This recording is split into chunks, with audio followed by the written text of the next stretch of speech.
Et quand la tristesse arrive, je sais tu es là, toujours près de moi.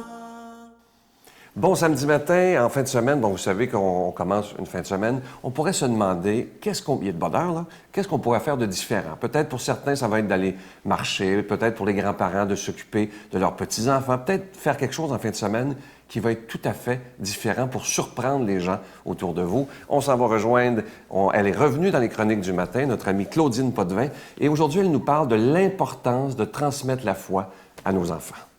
Cette émission vous est présentée par l'organisme catholique La Victoire de l'amour. Depuis toujours, l'être humain cherche le chemin qui mène au vrai bonheur. Pourtant, encore aujourd'hui, notre monde se meurt d'un manque d'amour. Il y a plus de 2000 ans, un homme du nom de Jésus de Nazareth est venu bouleverser le monde, et ce, à tout jamais. Si tu acceptes le Christ dans ta vie, tu es condamné à être heureux.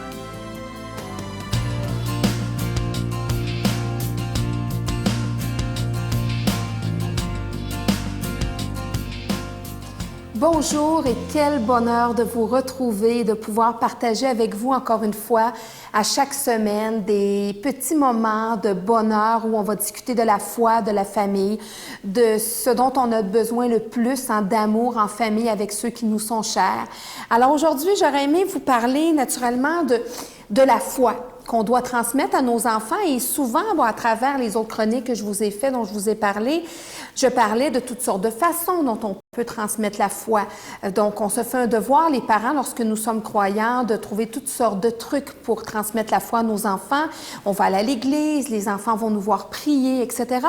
Mais ce que j'ai compris à travers tout ça, puis à travers mes lectures aussi, c'est que oui, nous, on va transmettre à nos enfants la foi, mais c'est plus Dieu qui va se servir de nous comme canal pour être capable de transmettre la foi à nos enfants. Donc nous, on n'est seulement qu'une antenne en réalité, un canal qui va permettre à Dieu d'aller chercher le cœur de notre enfant, puis de pouvoir transmettre la foi à nos enfants à travers nous, les parents. Donc c'est sûr que nos enfants, lorsqu'ils vont nous voir être croyants, lorsqu'ils vont nous voir prendre le temps de nous recueillir, de remercier Dieu des bonnes choses qui nous sont arrivées, de lui parler de nos peines, etc., d'amener nos enfants à partager ce qu'ils vivent avec Dieu, puis de lui en parler. Alors, c'est comme ça que Dieu va être capable d'aller chercher le cœur de nos enfants.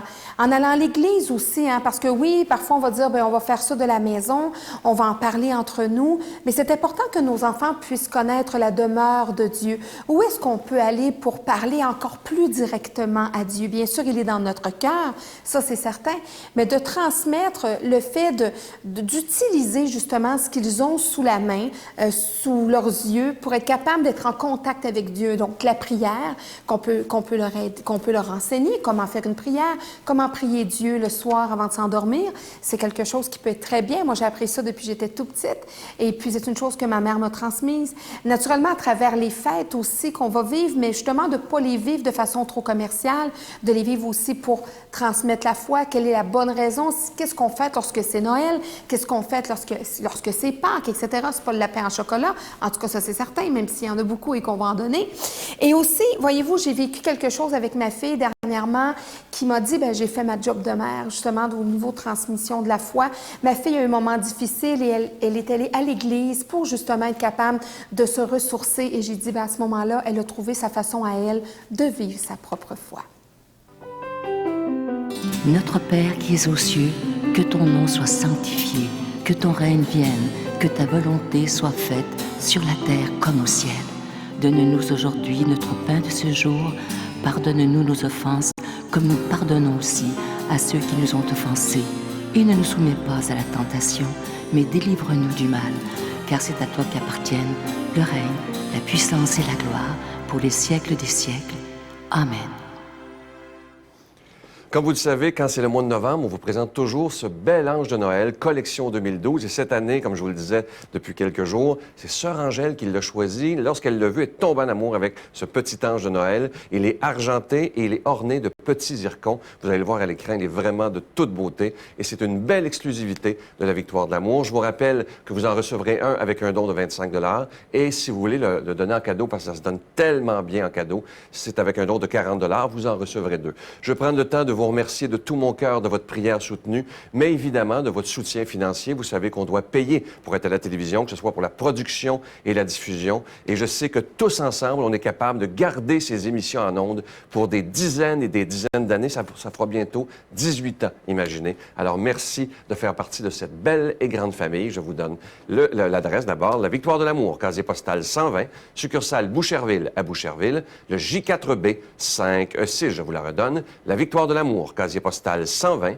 succursale Boucherville à Boucherville. Le J4B 5E6. Également par téléphone dans le 514-523-4433, 523-4433 ou sans frais, le 1-888-811-9291. 1-888-811-9291 et aussi sur notre site Internet, le www.lavictoiredelamour.org.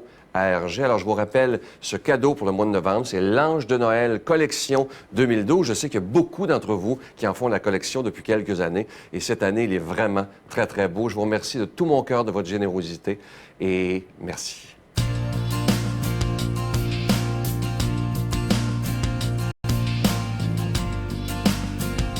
Celui qui va nous proclamer la parole de Dieu aujourd'hui, je ne sais pas si vous le saviez, mais c'est un très, très grand bibliste. Il a fait de très, très grandes études. Et lui aussi est capable de nous présenter la parole de Dieu d'une façon simple et afin qu'elle soit accessible à tout le monde. On rejoint notre ami, l'abbé Raymond Gravel.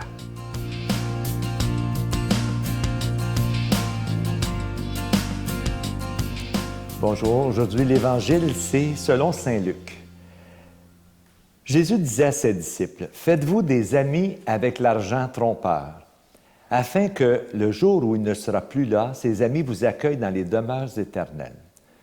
Celui qui est digne de confiance dans une toute petite affaire est digne de confiance aussi dans une grande.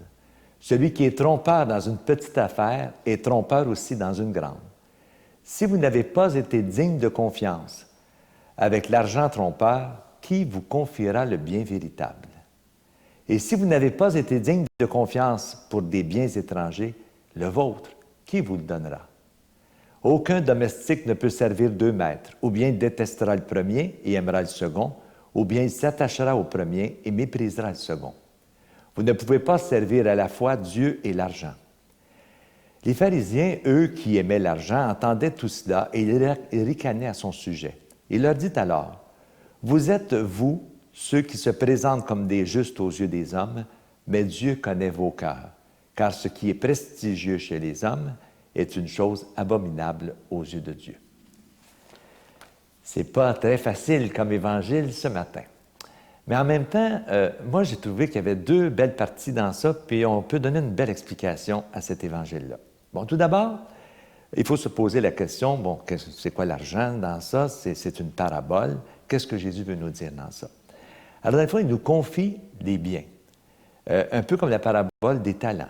Les biens qui nous sont confiés, nous ne sommes pas propriétaires de ces biens-là, nous sommes des gérants. Et c'est de la manière dont on gère ces biens-là que l'Évangile veut nous amener à mieux comprendre le message du Christ de l'Évangile de saint Luc. Alors, si nous sommes non pas propriétaires, mais gérants, qu'est-ce qu'on fait avec les biens qui nous sont confiés? Il ne faut jamais perdre de vue que les biens qui nous sont confiés, un jour, des comptes nous sont demandés. Et c'est un peu ça, un peu comme la parabole des talents dans l'Évangile de Matthieu. Et Jésus dit dans ça, dans le fond, c'est une petite affaire que je vous confie, mais si vous êtes incapable de bien gérer cette petite affaire, qui vous confiera le bien véritable? Alors, que faire pour montrer qu'on est des bons gérants? Il y a un Français que j'aime beaucoup, je vous en parle souvent, c'est Jean de Bruyne, un exégète français qui décortique les textes bibliques. Et regardez ce qu'il dit. Il dit « La richesse de Dieu, elle n'est pas comme celle des hommes. Ce n'est pas une propriété privée. Dieu ne peut pas être cambriolé. Dieu ne sait qu'aimer. Tout le monde a droit à Dieu, même ceux des autres religions que nous considérons souvent, eux aussi, comme des gérants trompeurs. Alors, qui nous sommes comme Église pour dire que telle ou telle religion, ce sont des gérants trompeurs? Ça ne nous appartient pas. Alors pourquoi d'abord Jésus insiste pour servir Dieu au lieu de servir Mammon, qui est le Dieu de l'argent? Parce que vous remarquez que le mot argent, il y a une lettre majuscule dans l'Évangile. Alors lorsqu'on sert Mammon, nous dit Jésus, on ne peut qu'être injuste, trompeur. Et l'habileté avec laquelle le gérant de la parabole sert Mammon, pourquoi ne serait-elle pas utilisée pour servir Dieu? Alors, ce qui est dénoncé dans l'Évangile, ce n'est pas l'habileté, c'est la malhonnêteté de celui qui se croit propriétaire des biens du royaume. Alors, c'est un peu là-dessus que l'évangéliste essaie de jouer, sur l'habileté versus la propriété.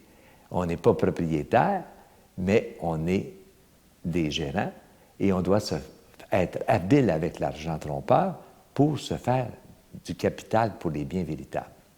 Et là, Jésus ajoute, dans cette parabole-là, c'est beaucoup plus facile pour les fils des ténèbres d'être habiles que les fils de la lumière.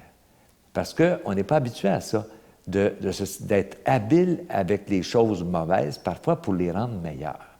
Et Jésus dit, dans le fond, dans le monde, il y a toutes sortes de choses. Soyez habiles et servez Dieu au lieu de servir Mammon, qui est le Dieu de l'argent. Alors, qu'est-ce qu'on doit faire aujourd'hui quand on relit ça? Moi, je pense qu'il faut dénoncer les riches qui exploitent les pauvres. Vous savez, les riches qui exploitent les petits. On a un beau texte dans le livre d'Amos qui nous parle de ça. Amos s'adresse à des gens qui sont propriétaires de grands domaines et qui dit « Vous vendez des paires de sandales à des prix ridicules pour les pauvres, et ces paires de sandales-là n'en valent même pas le coup.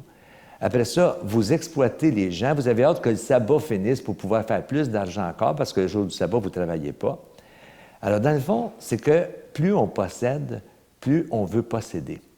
Et le message de l'Évangile, c'est de dire, être chrétien, ce n'est pas de posséder de l'argent ou de posséder des biens, c'est d'être au service du royaume et c'est d'être juste, d'être équitable, d'être généreux, de partager avec les autres. Alors, c'est toute la différence entre le verbe « avoir » et le verbe « être ». Il ne faut pas avoir, il faut être. Soyons des êtres de justice pour toujours. Je vous bénis au nom du Père et du Fils et du Saint-Esprit. Amen. Je vous salue Marie, pleine de grâce. Le Seigneur est avec vous. Vous êtes bénie entre toutes les femmes, et Jésus, le fruit de vos entrailles, est béni. Sainte Marie, Mère de Dieu, priez pour nous pauvres pécheurs, maintenant et à l'heure de notre mort. Amen.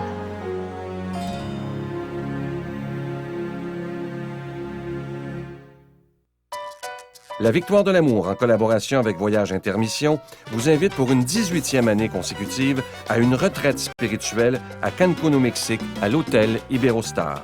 Venez vivre des moments de ressourcement inoubliables en compagnie de l'abbé Donald Thompson, le retour de l'unique sœur Angèle et moi-même. Enseignements et célébrations eucharistiques à tous les jours, du 19 janvier au 2 février 2013. Je vous invite à réserver rapidement avec Voyage Intermission au 514-288-6077, 288-6077 ou sans frais au 1-800-465-3255, 1-800-465-3255. Les profits de ce voyage sont remis à la Victoire de l'amour.